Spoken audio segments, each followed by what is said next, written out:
Hey guys, Brittany Kroos here. I am talking about a literacy strategy that you can use in your classrooms. I was looking particularly at students in the middle and high school age range who are lower readers and ways that we can increase their reading fluency. And something that I found that seemed pretty easy to implement, kind of a cool strategy that you can use, is word study. Word study can benefit struggling readers because they're often tasked with having to decode multisyllabic and unusual words and recognizing common words by sight and reading and writing words that have irregular spellings and identifying family of words that share common roots. And for some of our students who are in the lower reading ranges, this can be really difficult, and they're asked to do a lot of this work all on their own without some supports. And so there's some ways that we can kind of help students and benefit them in increasing these skills. I was looking on a website online. I just did like a quick Google search and I found adlit.org. It's an adolescent literacy group website, and there was tons of information on there about how to do this, and so this is where I found this reading strategy. They have 6 considerations when you're creating a program to try and help students. The first one is going to be they want you to show students how to break multisyllabic words into recognizable parts.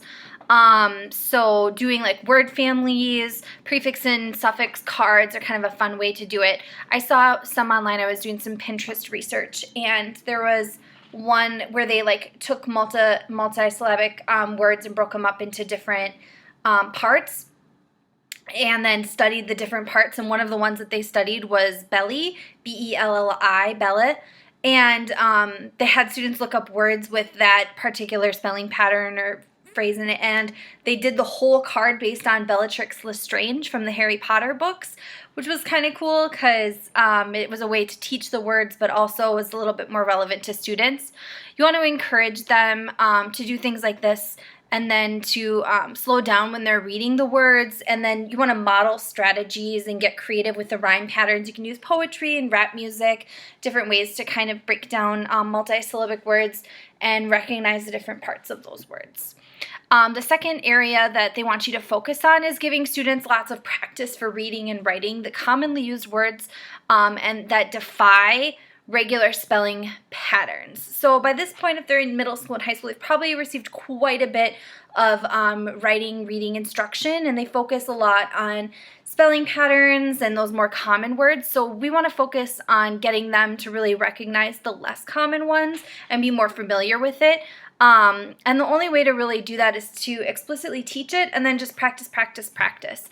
So having those prefix and suffix cards, word family cards, or activities, and then continuing to kind of reinforce those strategies are going to be ways to help our students with that. You might want to have them highlight those words or the specific spelling patterns in their textbooks or in other books that they're reading, and then give them lots of practice and experience, because it's probably pretty frustrating for them at this point if they're excuse me, having to decode words while they're in high school. So we want to give them lots of practice and guide them and support them so that they become really familiar and have a good time playing with these words. You want to teach students excuse me, you want to teach students the common root words, prefixes and suffixes. You might have to do some explicit teaching with that as well, and that might be not quite as much fun, but then once students kind of start to get the hang of it, you can do lots of fun activities, and finding the words and the word pieces in different text might be kind of fun for them. One of the main things that I learned about was keeping it short and sweet. They really want you to do 10 to 25 minutes of instruction, probably daily or as close to daily as you can get, depending on the student's needs.